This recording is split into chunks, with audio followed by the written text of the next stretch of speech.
Now this is a bit of an advanced technique. I'm going to move my paper like this for now, just so I have more room. And I'm going to give myself a vanishing point.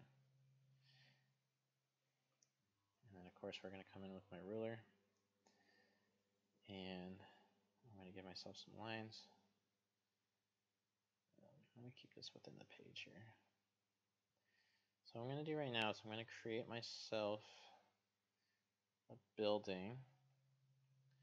One big building. So I'm trying to do this as like a close-up for you guys, so this makes more sense. So I'm not doing this on like a teeny tiny building. But you can apply the same technique to any size that you're drawing.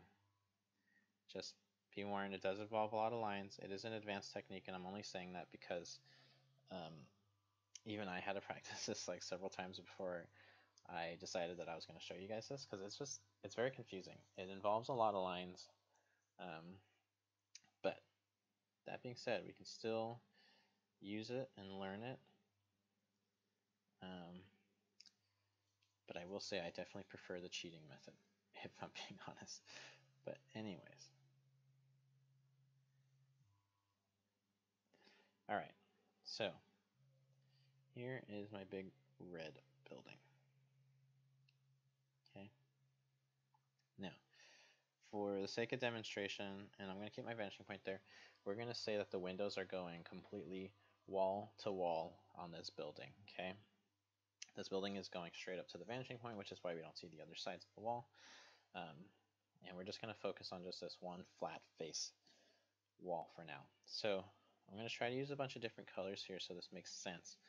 I'm going to use black for the actual windows. Okay, so, and this is going to be a very similar technique. If you guys remember how I taught how to draw the telephone poles, this is very similar to that.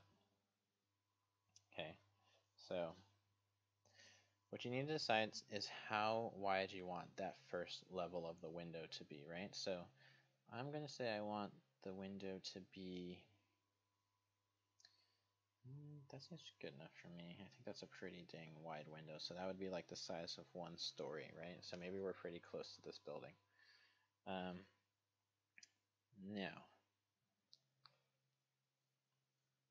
let me go ahead in here and choose another color to mark this. I think I need my color wheel back because I'm going to use something really bright. So, okay. Turn my ruler off for a second. So we're going to do, guys, this is our window, right? This whole thing is a window panel. This is 1A, and this side is 1B, okay? I bet you guys can already tell this is about to get pretty complicated as I'm having to mark this. What you can also do to make this a little simpler is I like to color in each window as I go. So I have this nifty graphite tool, which will just kind of shade things in.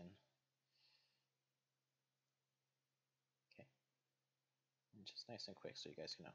So, you know, just imagine this is like the reflection of the window, okay? All right, now we have to find our other windows, right? So if you guys remember when we were drawing the telephone poles going off in the distance, we found one. Let me switch back to my tool I was using here. So telephone poles in the distance, we found, use a new layer real quick. We found one, right, that's going to our perspective line. And then we just decided, okay, we want the next one to be here. And then we found the middle of these, and I knew that the top of one going through the middle would give me the third one. And then I could continue that process over and over and over until it goes off into the distance, right? And that's how we have our equal distance telephone poles. Now, we're using that same idea here. So I need you guys to look beyond 1A and 1B for a second, and what we're going to do is we're going to create 2A, So I get to decide 2A. So now, before any of those guidelines come into play, so what I'm pretty much deciding is how thick I want this like beam of whatever would be concrete or whatever's separating these windows from each other, how thick I want that to be from each other. And I'm going to say somewhere around there. Looks pretty solid. And so I got my black on again, and boom. Okay, so now if I come back here, because I'm gonna try to keep everything labeled and neat for you guys. So now we have, this one is 2A. Alright, so if you remember from what I just showed you, we need to know where the center of this building is right now, right? And if you guys remember, the way that we do that is we find an X within a square. So I can come in here and I can find my X in here, and I don't need to draw the line all the way across. I'm going to just stick with this like magenta color, and it goes through here. Okay, so there's my X that tells me where the center is. Alright, so now if I switch back to my red, actually let's use blue. Yeah, let's stay red. Too many colors is going to get too confusing, right? So I'm going to go back up to my vanishing point, and we're going to find the center here. And for me, actually it turns out to almost be the exact center. I don't think my ruler is going to let me snap into any other action. So, okay, here's the center of my building, right? And I can get rid of this if this confuses you. Okay, so now we have a center line. And I need that center line to find 3A. Otherwise, so we have 1, 2, and I need 3. Where's 3, right? And this is all before we find the thickness of the second window. Okay, so stick with me. Trying to take it as slow as we can. Okay, so I'm going to use blue here because now we have a third guideline. Oh my gosh. Okay, so 1A, the top of 1A, is going to cross over into the halfway point of 2A. Okay, and this was the same thing that we did with the telephone poles, okay? So point through the center there, and then right there at the edge of the building, this is going to let me know where 3A is.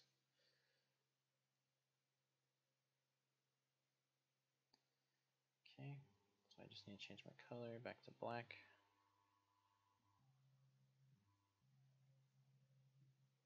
Black. Line that up better. Okay. Boom. Alright, so let me write that in. So now we have 3A, and this is now where we can start finding the thickness of our window. And this is where things get definitely a little confusing. So I'm going to explain it nice and slow, and like just stick with me the best you can, and then I'll keep doing more windows so we can kind of do this together. Alright, so we're trying to find the thickness now. So what we have to do is come to 1B. Okay, I have to put my ruler right there on 1B at the top edge, and it's also going to go down to here. So 1B goes down to 3A. I know this doesn't make sense right now, but you'll see what I'm getting at in a second. Okay, so line your ruler up at the corner of 1B, line it up down there with the bottom of 3A. Let's see, there we go. That's good enough. Okay, and then go ahead and draw that line. Okay, so now I have two lines. I have 1A that's going to the bottom of 3A and 1B that's going to the bottom. Now, how do I find this thickness but here, right? How are we going to find that? What we're going to do is we're going to go to 2A, and 2A right here is we're going to draw a line from here that's crossing over into here. Okay? So let me show you. Oh no, the ruler was working so perfect, and then it decided to stop. Okay, there we go. So now it goes over, crosses through the center there, and boom, hits the side of the building. And now I get to fix my ruler to straight left and right where that line hit the side of the building is now telling me where that next window is. Okay, as complicated as that was, let me go ahead and shade that in for you guys. Get my graphite, and we'll shade this in. So that way we don't lose what's a window and what's like the concrete ceiling on the side, right? Okay, so we have 2 windows now. After all those fun lines that we just drew, we were only given 2 windows, but you can keep repeating this process. So let's go ahead and let's aim for 2 more windows, okay? And we can practice this together. And then we're also going to see the size varying as it goes up, because you guys can kind of see now, this is a bigger window, this is a smaller window. It actually already does, without any other windows assisting it, have that sense of going off into the distance, right? So now what we have to do is, if you guys remember how 1A crosses over here into 2A, we have to do that same process, but now we jump over to 2A. So now we're going to go 2A and cross it over here where the halfway point meets 3A, okay?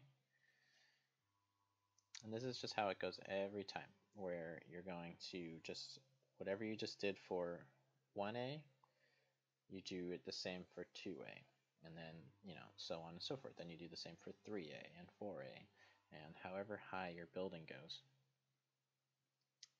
Wow, look at that. It's just lined up perfectly. Okay. I'll take it. And it's going to go right there to the edge of the building. Okay? And so now, if you guys remember, this is what gives me 4A. Alright?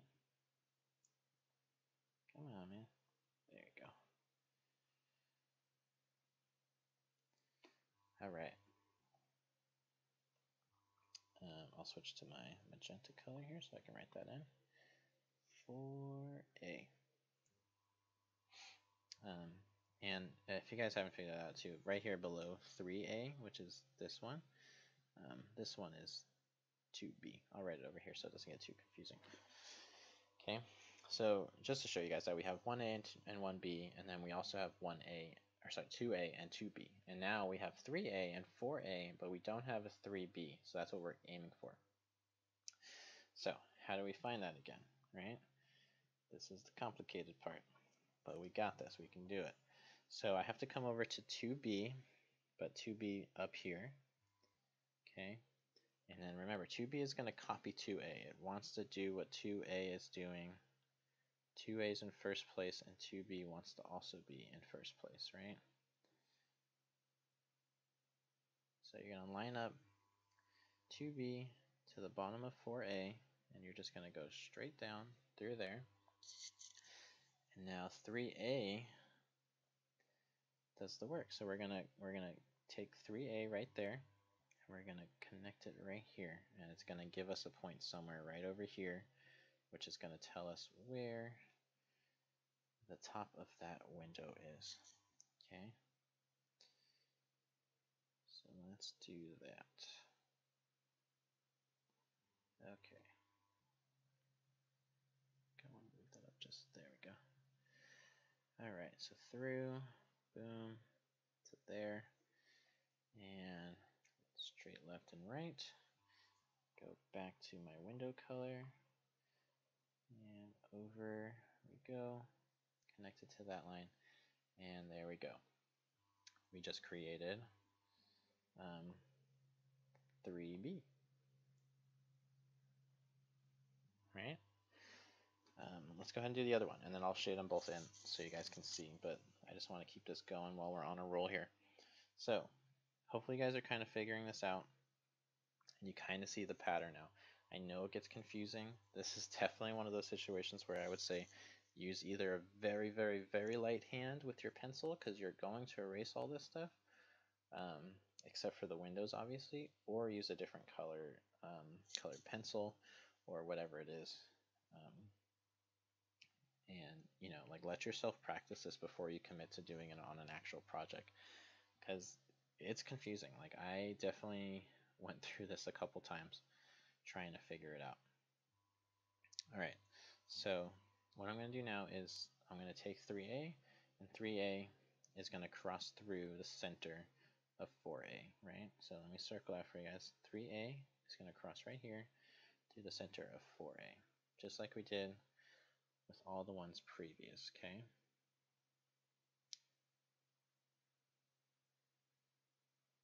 I think this is the easiest part of this to remember, is like finding all the A numbers. It's finding the B's that confuses me every time and I have to think it through. So, okay, we cross that over. Boom. Fun, fun. And now we're going to get ignored by Adobe Fresco. There we go. Thank you, sir. It's always a pleasure working with you. All right, and then so now we have to find, so we just found 5A. All right, I can label that for you guys. And now we have to find 5B. 5A, almost wrote 5B there. Okay, now back to our guideline blue. Okay, so remember, we have our guide, and so whatever the first one does, the second one wants to do, right? So 3A went through the center of 4A and went there. So now we're going to go to 3B, which also wants to follow along. It wants to copy what its big brother 3A just did. Okay.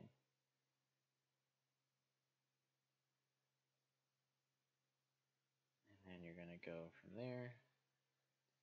They meet together over there. And then you go up. So remember, that was 3B. So that was this one. But over here, so now we go over to this next line, which is 4A. And so these lines are getting even closer together now, right?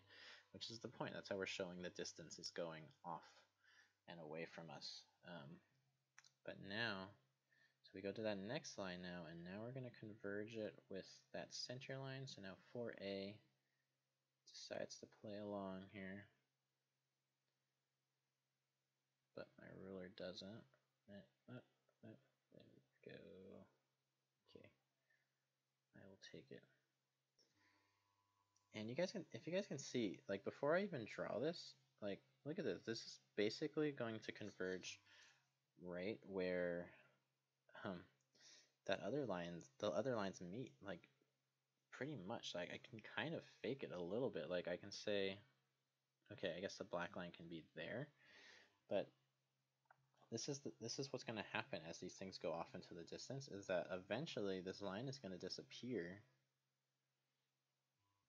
because it's getting smaller and smaller. So the next window, if I did it, let's say it would be somewhere around here, I wouldn't actually probably even need to go through the process of finding 6A and 6B and then 7A and 7B and all this stuff, because now from this point on it's just going to be a line, and you're really just going to have to find the window getting shorter and shorter until potentially, even this can turn into a line. Okay. Right, so like even like, oops, and like I'm just kind of like rushing this, but like even this would eventually turn into just like lines that are either barely touching or completely overlapping each other as it goes off into the distance, right? Like that way. So you know, don't focus. Like I didn't use the technique on those ones. I obviously just kind of like roughed that in, but I just wanted to give you guys a visual representation of like this will get easier as you keep going up. You don't have to use this technique the whole time. But here's our 4 windows that we drew together. Okay. And they just keep going up. And you guys definitely can work on that and practice that. I know that's confusing. I hope this made sense and that I went through it slow enough for you guys. And this is 1-point perspective looking up. Okay. Next week we're going to tackle 2-point perspective. So if you want to look anything up on that, you can, and definitely let me know in the comments before next week if you want me to do anything specific with 2-point perspective, and I'll try to work it in. All right, guys. Thanks for watching.